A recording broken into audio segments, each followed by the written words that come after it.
नेहा निहारिका यानी कि आपकी भाभी जी, और आज हम फिर से निकल गए हैं एक बार मैदान में। अब देखिए कि नीतीश कुमार, तेजस्वी यादव और राहुल गांधी तीनों ने विधानसभा चुनाव में एंट्री मारा था जाति को मुद्दा बनाकर, जाति गणना को मुद्दा बनाकर, लेकिन फैसला जो आया वो नरेंद्र मोदी के पक्ष में आया। अब देखिए ना, नरेंद्र मोदी तो नहले पे दहला मार दिए, क्योंकि छत्तीसगढ़, राजस्थान और मध्य प्रदेश में ऐसा गोटी सेट किए हैं कि सब 2024 में जो है अपना रंग दिखाएगा। अब देखिए ना, छत्तीसगढ़ में आदिवासी समाज से मुख्यमंत्री बनाए, राजस्थान में ब्राह्मण समाज से मुख्यमंत्री बनाए और एमपी में ओबीसी से मुख्यमंत्री बनाए। अब सबसे बड़ी बात है कि जातीय किला जो है वो खड़ा करने में लगे हुए हैं नरेंद्र मोदी, और अपने जातीय किला को चारों तरफ से दुरुस्त करने में लगे हुए हैं। लेकिन इस किले को बाकी लोग किस तरह से देख रहे हैं? भैया वो तो मजबूती प्रदान करवे करेंगे, लेकिन सामने में विपक्ष भी है भाई, बैठा तो नहीं रहेगा, जरूर कुछ ना कुछ भी काम करेगा, जरूर कुछ ना कुछ भी तैयारी करेगा। तो इन सारा तैयारी पे हम लोग जो है ना वो चर्चा करेंगे। और सबसे बड़ी बात है कि एक ओपिनियन लेना बड़ा जनता से जरूरी है कि वो लोग जो है नरेंद्र मोदी के इस जातीय किला को किस तरह से देखते हैं और इस पर अपनी क्या राय रखते हैं। तो चलिए हमारी जनता के बीच में आइए। 2024 लोकसभा इलेक्शन का तैयारी जोर शोर से चल रहा है ना। जितने राजनीतिक पार्टियां हैं सब अपना अपना किला मजबूत करने में लगा हुआ है। इसको लेके जातीय समीकरण जो है वो साधने में लोग लगे हुए हैं। पहले भी आप देख रहे होंगे कि बिहार में जातीय गणना हुआ था, है ना। उसके बाद फिर जातीय गणना का तोड़ के रूप में इधर लोकसभा विधानसभा इलेक्शन जब हुआ राजस्थान, छत्तीसगढ़ और मध्य प्रदेश में, तो तीनों राज्यों में अलग अलग कास्ट को लेके, अलग अलग कास्ट के समीकरण को लेके नरेंद्र मोदी ने अपना सिक्का फेंक दिया है ना, और उस कार्ड को जो है खेल लिया है। अब आप बताइए कि इन तीनों राज्यों से, इन तीनों जो विधानसभा का इलेक्शन हुआ है, इससे आपको क्या लगता है कि कितना नरेंद्र मोदी जो है अपना किला को मजबूत करने में सफल हुए हैं? सबसे पहले तो आप आए यहाँ पर हम लोगों से मैंने लेने के लिए बहुत बहुत आपका धन्यवाद। आपको हम लोग शुभकामना देते हैं। ये नालंदा की धरती पर आप आए हैं। नालंदा का अर्थ ही होता है नालम जोड़दा इति नालंदा। नालम मने कमल, दा मने देना। जो कमल ज्ञान का प्रतीक है, जो ज्ञान देता है वो नालंदा है। 2024 में नरेंद्र मोदी जी ने का जो विकास पर वो काम कर रहे हैं, वो जात पात पर नहीं काम करते हैं। जब तक नीचे जो पैदान पर बैठे हुए व्यक्ति को जब तक वो विकास पर नहीं लाएंगे, जब तक वो बैठेंगे नहीं। विपक्ष तो भाई सिर्फ जातिवाद पर बैठा हुआ है। जातिवाद फैक्टर देख लिए आप, 3 स्टेट का चुनाव, कोई काम नहीं किया इन लोगों को। मोदी का जातीय किला कितना मजबूत है? यहाँ जाति समीकरण तो चलता था पहले, अब जागरूक हो गए हैं जनता। जनता ये नहीं देख रही जात पात पर वोट दे, विकास पर, सबका साथ सबका विकास होगा, और जो विकास करेंगे उनको वोट जनता देगी। और माननीय नरेंद्र मोदी जी आज पूरे भारत में, विश्व में अपना परचम लहराए हैं, और एक अच्छा मैसेज पूरे विश्व में गया है, और लोग उनको सराहते भी हैं, विदेश तक उनका गुणगान करते हैं। आपको क्या लगता है कि अभी नरेंद्र मोदी का किला कितना मजबूत है? बहुत अच्छा है। अच्छा है, हाँ। मजबूत है कि नहीं? मजबूत है, हाँ। एकदम विकास करेंगे, इस वर्ष भी वही रहेगा। हाँ। अच्छा, यहाँ पे बिहार की अगर हम बात करें तो बिहार में भी जातिवाद है। जातिवाद बुरे सेंस में नहीं कहेंगे, जातिवाद का मतलब कि लोग चाहते हैं कि हाँ भाई हमारी जाति का भी भला हो, उनकी जाति का भी भला हो, सारी जातियों का भला हो। और कहीं ना कहीं सारी पार्टियां ये ज़रूर कहती है कि जो पिछड़ी जातियां हैं उनको हम आगे बढ़ाने के लिए काम कर रहे हैं, उनको आगे बढ़ाने के लिए प्रयास कर रहे हैं। तो इन सारी चीज़ों को भी देखा जाता है। क्या लगता है कि नरेंद्र मोदी ये सब करने में सक्षम है या ये सब करने में सफल हो रहे हैं? देखिए मैडम, बात इसमें दो तरह का है। हाँ। पार्टी हो या कोई भी किसी का भी व्यक्तित्व हो, दो चीज पर चलता है। भाजपा भी दो चीज पर अभी चल रही है। पहला उसका विचारधारा है, हाँ। और दूसरा जो उसका जो सबसे ऊपरी पद पर जो बैठा हुआ है उसका व्यक्तित्व को लोग देखता है। ये दो चीज पर आज चल रहा है पूरा देश। दोनों चीज लोगों को मालूम है कि भाजपा का विचारधारा क्या है और जो सबसे ऊपर पद पर बैठा है उसका व्यक्तित्व क्या है। अच्छा, इन दो मामले में आप जो है मतलब क्या कहते हैं, बीजेपी कितना आगे? देखिए, आगे कितना है इसका जोर नहीं लगाइए, जोर इस पर लगाइए कि आप कैसा इंसान है। हाँ। आप कुछ करिए चाहे मत करिए, आप अगर अच्छा हैं तो लोग आपकी तरफ आकर्षित होंगे। हाँ। यही मोदी जी के अंदर है। तो वो आकर्षित करने में सफल हो रहे हैं। उनका कोई स्वार्थ नहीं है देश के प्रति। वो जो काम कर रहे हैं देश के भला के लिए से काम किया तो लोग उनके पीछे भागेंगे। 3 राज्य में, पहले 5 राज्य में चुनाव हुआ, 3 राज्य में अभी बीजेपी जीती है, और एक तरह से कहा जाए कि बढ़त बनाई हुई है ना। तो चर्चा तो तमाम तरह की चलती है, लेकिन क्या लगता है कि नरेंद्र मोदी का किला जो हर तरफ से जो है दुरुस्त करने में लगे हुए हैं, कहीं पे ब्राह्मण को बिठा रहे हैं, कहीं पे ओबीसी को बिठा रहे हैं, कहीं पे आदिवासी को बिठा रहे हैं, मतलब कहा जाए कि जातीय समीकरण को सेट करने में लगे हुए हैं 2024 के लिए, है ना। क्या लगता है कि अभी आप लोग जब सोचते हैं तो कितना मजबूती नजर आता है? देखिए, अगर केंद्रीय स्तर पर देखा जाए तो मोदी जी का टक्कर कोई नहीं है, लेकिन अगर राज्य स्तरीय स्तर पर देखा जाए तो हर पार्टी वहाँ के जो जातिवाद पे चलती है, खास करके बिहार में आप देख सकते हैं। तो अब देखिए, नीतीश जी का जातिगत जनगणना देख ही रहे हैं, तो देखिए इसमें इनको करना क्या चाहिए था, जाति छोड़ के यहाँ गरीबी देखना चाहिए था, क्योंकि ऐसा नहीं कि एक जाति में ही गरीबी रहता है, हर जाति में गरीबी देखा जाता है। ऐसा तो आप मान सकते हैं, ऐसा तो नहीं बहुत जाति में गरीबी नहीं देखा जाता है। तो इनका स्तर चूंकि ऐसा अगर होगा तो जातिवाद फिर तो खत्म होगा नहीं कभी। तो गरीबी देख कर करते कि हाँ कितना गरीब है, तो वो ज़्यादा बेटर होता है मेरे हिसाब से, और वो आगे के लिए इनका मतलब किला मजबूत कर सकता था।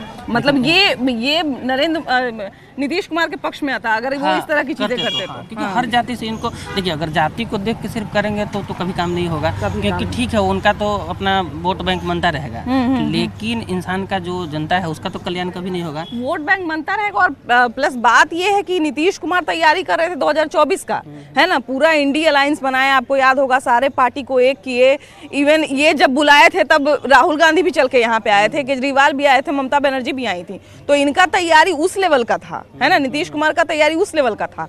तो सिर्फ बिहार में जो ज्यादा है या बिहार में जो जाति आधारित गणना हुआ, तो बिहार में जो चीज ज्यादा है उसको साथ के सिर्फ नहीं ना 2024 जीता जा सकता था। नहीं, कभी नहीं जीता जा सकता, क्योंकि एक राज्य के अगर ठीक कर लेने से आपको थोड़े ना है कि पूरा आप 28 राज्य और केंद्र शासित प्रदेश सबको ठीक कर लीजिएगा, तो पॉसिबल है नहीं। तो इनको सबसे जो ध्यान देना चाहिए था जो जाति, तो ये जोड़ने के चक्कर में लगे हुए हैं, लेकिन खुद ये जो जातिवाद बात कर रहे हैं, इससे तो इनकी किला और कम जाएगी। अब ये बेचारा, अब सबसे बड़ी बात है कि नीतीश कुमार तो बेचारा तैयारी किए, जोड़ने का तैयारी किए, लेकिन फिर जब लोकसभा विधानसभा चुनाव हुआ तो एक ही सीट पर, उसी पर कांग्रेस भी लड़ रही है, उसी पर सपा भी लड़ रही है, उसी पे यहाँ से 11-12 को सीट लेके एमपी में चले गए थे नीतीश कुमार। तब बताइए वो बेचारा क्या करेंगे। हाँ, तो उससे तो वही ना है, एक जगह दिखा रहे हैं कि हम सब एक हैं, और एक जगह अभी ना फूट हैं, तो उससे तो मजबूत कभी होगा नहीं। आपको क्या लगता है कि नरेंद्र मोदी कितना काम कर रहे हैं और बाकी लोग कितना काम कर रहे हैं? नरेंद्र मोदी अच्छे काम कर रहे हैं, गरीबों का सहारा है नरेंद्र मोदी जी। और मोदी जी जब से आए हैं, विकास का मंजिल आकाश की ओर छुएगा। अच्छा, 2024 के बाद नरेंद्र मोदी रहेंगे कि नहीं रहेंगे? रहेंगे। हाँ, रहेंगे। नरेंद्र मोदी को 10 में से कितना नंबर दीजिएगा? 10 में से 9% नरेंद्र मोदी हैं। वाह वाह। 3 राज्य में जो है बीजेपी जीती है, एक जगह ब्राह्मण को खड़ा किए, एक जगह आदिवासी समाज को खड़ा किए और एक जगह ओबीसी समाज को खड़ा किए हुए हैं। तो हर तरफ से जो है अपने किला को सुरक्षा देने का काम कर रहे हैं नरेंद्र मोदी। आप लोग उसको किस तरह से देखते हैं? बहुत बढ़िया कर रहे हैं, जो भी कर रहे हैं बहुत बढ़िया कर रहे हैं, और 1947 के बाद यही प्रधानमंत्री बने जो ऐसा कर रहे हैं, और क्या कहें हम लोग। अच्छा, सारी जातियों को जो है एक साथ लेके चलने का या सारी जाति का समीकरण साध के चलने का नरेंद्र मोदी को कितना फायदा होगा? पूरा फायदा, क्योंकि बिहार में देखिए, बिहार में जो जहाँ रहे, जिस भी जाति का रहे, वो तो यही चाहता है कि भाई कोई एक ऐसा आदमी रहे जो हम लोग का भी काम करे, हम लोगों के बारे में भी सोचे। हर जगह बीजेपी की सरकार ही होगी अब। हाँ। अच्छा, ये बताइए कि विपक्ष जो है, या कहें राहुल गांधी कहें कांग्रेस से, या यहाँ हमारे तेजस्वी यादव कहें या नीतीश कुमार कहें, ये तीनों लोग अपना मुद्दा बनाए हुए थे। तीनों राज्य, 5 राज्य में विधानसभा चुनाव जो भी अभी हुआ उसमें यही मुद्दा बनाए हुए थे, जातीय गणना का ही मुद्दा बनाए हुए थे, लेकिन मुद्दा को तो हाईजैक कर लिए नरेंद्र मोदी।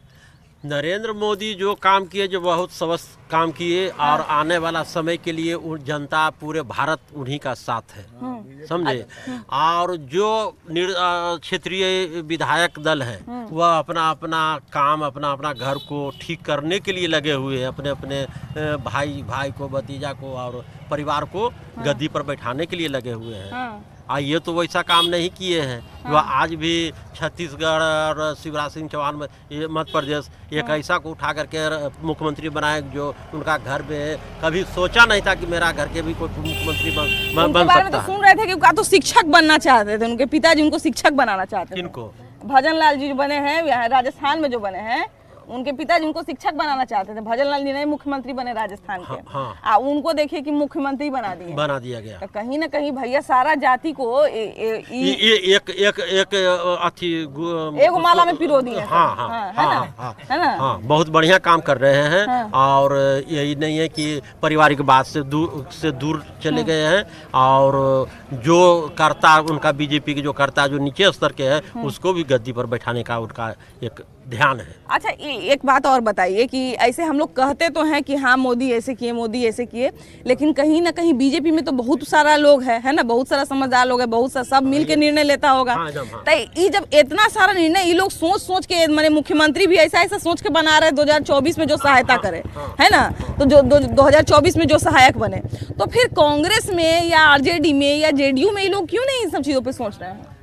इन लोग के पास यह अपने आप तक सीमित रह जाना ही पसंद करते हैं। जिसे अभी देखिए यूपी में मुलायम सिंह यादव मुख्यमंत्री बने, तब उनका परिवार बना और अखिलेश यादव। उसके बाद देखिए उनके घर में सब है, अध्यक्ष है, उपाध्यक्ष है, सब तो है। और समाजवादी में जोड़िए कि कौन है राष्ट्रीय जनता दल में चलाइए तो उन्हीं का घर का ना सब है। कांग्रेस में चले जाइए राहुल गांधी, तो आज अध्यक्ष बन गए, कौन खगड़े हैं कि क्या हैं, लेकिन उनका क्या चलता है? वो एक जगह जाते हैं, राहुल गांधी जाते हैं तो कहाँ किसको मान मर्यादा होता है? यही बात तो है। तो ये सब जनता बेवकूफ नहीं ना रहा, अब शिक्षा का ज्ञान आ गया है और जागृत हो गया, जाति पात अब समाप्त होते चला गया।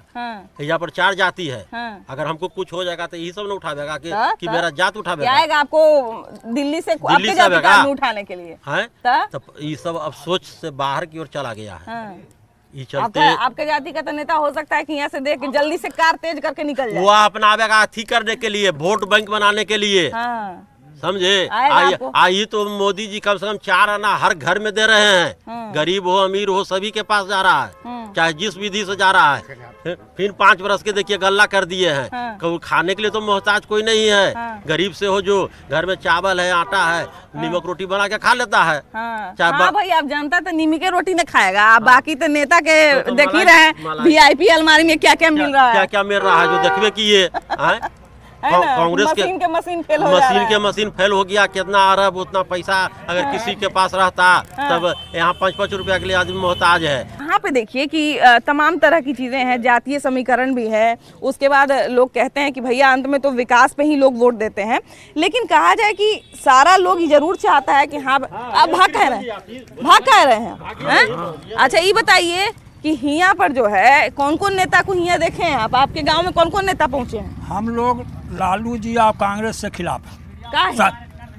एक तो दूसरी बात, जब से नीतीश कुमार आए, पहले शासन में थे तो उस समय सुस्त दुरुस्त शासन दिए। उसके बाद 5 वर्ष के बाद इनका दुरुस्त, आज ऑफिस में जाते हैं बिना घूस का कोई काम नहीं होता है। हम लोग कलम बिना घूस के कोई काम नहीं होता है कोई ऑफिस में। जैसे कौन काम करवाने गए कि आपको? जैसे कोई भी काम ब्लॉक में जाते हैं, अनुमंडल में जाते हैं, आपको हॉस्पिटल में जाते हैं, हम लोग का ठुकरा दिया जाता है। गरीब को एकदम कोई माने वर्चस्व, हम लोग का कोई सुनवाई नहीं होता। भैया तो यहाँ पे तो बिहार में जब से जातीय गणना हुआ है तब से नीतीश कुमार यही कह रहे हैं कि हम सारे जो है जो पिछड़ी जातियां हैं या जिन जातियों को उतना नहीं रोजगार मिल रहा है, उतना नहीं पैसा मिल रहा है, उसको जो हम आगे बढ़ाने के लिए किए हैं, तो तब से कुछ नहीं हुआ। खाली माने कि उनका कागज पर है, प्रैक्टिकल में थ्योरी में नहीं है। बताइए चाचा कि सारे जो जितना पार्टियां जो है वो सब यही कह रहा है। अब देखिए यहाँ बिहार में जाति गणना हुआ है ना, अब नीतीश कुमार, तेजस्वी यादव, राहुल गांधी सब यही बोले कि हम इसीलिए जाति गणना करवा रहे हैं ताकि सारी जातियों का भला करें। उधर देखिए कि 3 राज्य में जब जीता है भाजपा तो एक जगह ब्राह्मण को मुख्यमंत्री बनाया है, एक जगह आदिवासी को बनाया है, एक जगह OBC को बनाया है, यादव समाज से बनाया है। तो एक तरह से कहा जाए कि नरेंद्र मोदी भी अपना मजबूती दिखाने में लगे हुए हैं और ये दिखाने में लगे हुए हैं कि हम सारे जाति के लिए भला कर रहे हैं। आपको क्या लगता है कि अभी किसका किला मजबूत है, कौन मजबूती से जो है जनता के बीच में आएगा और जनता उस पर भरोसा करेगी? अभी तो नरेंद्र मोदी। क्यों नरेंद्र मोदी के बारे में क्यों कह रहे हैं? क्योंकि इंडिया अलायंस जो बना है, इंडिया अलायंस के बारे में जान रहे होंगे, उसमें भी बड़े बड़े नेता हैं, उसमें भी बड़े समझदार एकदम मेधावी नेता हैं। देखने वाला कोई नहीं है, गरीब को देखने वाला कोई नहीं है। ऐसा क्यों कह रहे हैं? ऐसा इसलिए कह रहे हैं कि जो भी आते हैं ना तो वो जो है सो गरीब को नहीं देखते हैं, चाहे कोई भी नेता रहे, लेकिन गरीब के प्रति जुझारू नहीं रहते। बस उनका काम हुआ, मतलब खत्म हो गया। बस काम हुआ, अपना काम खत्म। वही तो हम कह रहे हैं ना कि यहाँ के नेता भले ही, भैया रुकिए, ब्लू स्वेटर वाले भैया रुकिए। देखिए यहाँ के हम वही बात कह रहे थे कि यहाँ के नेता भले ही चाहे कितने भी भ्रष्ट रहें, कितने भी बुरे रहें, लेकिन यहाँ की जनता की ये खास बात रही है कि जब यहाँ पे जनता के बीच में जब कोई नेता आता है, कोई जनप्रतिनिधि आता है, तो उसको बैठाता है, लोग एक गिलास पानी पिलाता है और चाय के लिए भी पूछता है। तो जनता का ये होता है रवैया, है ना। वही नेता का रवैया कुछ और होता है। खैर, अभी देखिए कि लोकसभा इलेक्शन का तैयारी जोर से चल रहा है। नरेंद्र मोदी भी अपना एक एक ईंट कसने में लगे हुए हैं। क्या लगता है कि नरेंद्र मोदी का तैयारी जो है उसमें कितना दम है? बहुत अच्छा दम है। नरेंद्र मोदी जो कहता है वो करता है, सच्चाई उसमें है। जो कहता है वो करने में सफल होता है, इसीलिए उसका जनता सब कदर करता है, आदर करता है। और लोग के में कहेगा कुछ कर देता है कुछ, उन लोग विश्वासघाती है। नरेंद्र मोदी एक ऐसा नेता है जो राष्ट्र के लिए कुछ करेगा। अच्छा, जो कुछ ईमानदारी से करता है। अच्छा भैया, नीतीश कुमार हो गए या तेजस्वी यादव हो गए या राहुल गांधी हो गए, ये तीनों तो जाति को मुद्दा बना के ही आए थे। विधानसभा इलेक्शन जो अभी हुआ है दूसरे राज्यों में, तो यही मुद्दा बना के आए थे कि देखिए हम सारी जातियों का भला कर रहे हैं, जातीय गणना करवाए हैं। तो इन्हीं सब चीज़ों के ऊपर बात कर रहे थे। तो फिर आप कैसे कह रहे हैं कि सिर्फ नरेंद्र मोदी भला सोच रहे हैं? मतलब वो तो यही अपना मुद्दा रखे थे। करनी और कथनी में अंतर है। कहते हैं स्टेज पर, जनता के बीच में कहते हैं, धरातल पर नहीं करते हैं। मतलब आप जनता फैसला कर लेता है स्वयं। मतलब वो लोग बोल के गए थे नरेंद्र मोदी तीनों राज्य में अलग अलग कास्ट के मुख्यमंत्री को बना दी, है ना, कि अलग अलग कास्ट का जो प्रतिनिधि होगा वो अपना देखेगा, है ना। देखेगा, सबको एक समान देखेगा। हाँ, सबको एक समान देखेगा, है ना। चाहे उच्च क्वालिटी के हो या साधारण आदमी हो, चाहे हरिजन हो, बर्जन हो, बैगवट हो, फरवट हो, राजपूत हो, आदिवासी हो, सबको एक समान जो देखता है उसको बनाया है। अच्छा, ये जो एक तरह से कहा जाए कि अभी जो 3 राज्य में तुरंत चुनाव हुआ है, तो एक तरह से ये तो तैयारी ही कहेंगे। क्या लगता है कि इन सब चीजों का नरेंद्र मोदी के 2024 के रिजल्ट पर कितना असर पड़ेगा? मतलब नेगेटिव असर पड़ेगा कि पॉजिटिव असर पड़ेगा? पॉजिटिव। वहाँ से संदेश जो आ रहा है ना 3 स्टेट में, वो हर एक आदमी सुन रहा है और समझ रहा है। सुन रहा भी है और समझ भी रहा है। बिल्कुल, है ना। भले वो कम पढ़ा लिखा हो, लेकिन एक नंबर समझदार इंसान है। नरेंद्र मोदी जो नीति है उसका साफ है। कि यहाँ पे भी देखिए बहुत तमाम तरह के लोग आए। जरा 1-2 लोगों और से बात करते हैं। भैया, आप कहाँ के हैं? यहीं के हैं? है तो यहीं के रहने वाला। यहीं के रहने वाले। क्या करते हैं? मैं तो लुधियाना में रहता हूँ, सिलाई करता हूँ। लुधियाना में रहते हैं? जी हाँ। अच्छा, तो ये बताइए कि यहाँ पे भी तो सिलाई आप कर सकते हैं, लुधियाना इतना दूर कहाँ चले गए हैं? अब बच्चे सब वो हैं, पूरा वाले बच्चे वहीं रहते हैं। सब लोग वहीं रहते हैं? जी हाँ, उस समय तो यहाँ कुछ भी नहीं था। अच्छा, तो बिहार का याद नहीं आता है कि बिहार ही में रहते हैं? यहाँ पे तो अपना घर उर भी होगा, सब कुछ यहाँ भी है, घर भी है, ऐसी बात नहीं है। लेकिन बचपन से रह गए तो बाल बच्चा सब वहीं रहता है। अच्छा, ये बताइए कि आप भी देख रहे होंगे कि 2024 के चुनाव के लिए सब नेता जो है एकदम, अब पार्टी जो है एकदम एन्ने ओन्ने दौड़ रहा है, पूरा एकदम मारामारी किए हुए, है ना। वो तो अपना पार्टी लेके चलवे करेगा, ऐसा तो नहीं है। तब वो सोचता है मैं बनूं, वो कहता है मैं बनूं। अच्छा, लेकिन आपको क्या लगता है कि अभी किसका किला मजबूत है? आज के डेट में तो इसी का किला बीजेपी का मजबूत है। बीजेपी और नरेंद्र मोदी का? हाँ, नरेंद्र मोदी का आएगा तो यही आएगा, ऐसे तो दूसरा के मुश्किल है आना।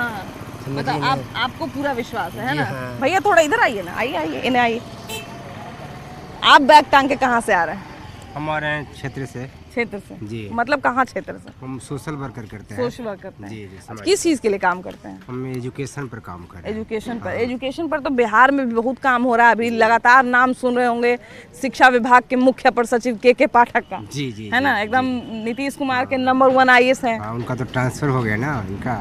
नहीं, अभी तो है बिहार में, अभी है बिहार में। इस तरह की बात आई थी, लेकिन बिहार में है। अच्छा, ये बताइए कि शिक्षा के हिसाब से अभी बिहार की क्या स्थिति है? शिक्षा का स्तर तो बहुत गिरा हुआ दीदी। आप देख रहे हैं अभी जब सुबह उठते हैं तो इस ठंडी में भी बच्चे बच्चियां अपना पुस्तक लेकर के अपना प्राइवेट कोचिंग में जा रहा है। अगर हमारा सरकारी स्कूल का स्थिति अच्छा रहता तो क्यों गरीब से अमीर तक वो प्राइवेट विद्यालय में पैसा देता। हाँ, तब नीतीश कुमार जो है, जो जातीय गणना का इतना प्रचार कर रहे थे, आरजेडी से यहाँ तेजस्वी यादव हो गए, राहुल गांधी हो गए, सब लोग जातीय गणना का इतना प्रचार कर रहे थे, लेकिन नरेंद्र मोदी ने उसके पहले ही अपना सैनिक नियुक्त कर दिया।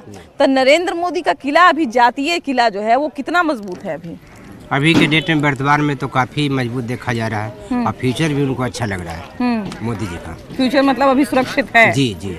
देखिए, सबसे बड़ी बात है कि 2024 के पहले बहुत तरह के रंग दिखेंगे, बहुत तरह के रंग जो है नेता दिखाएंगे।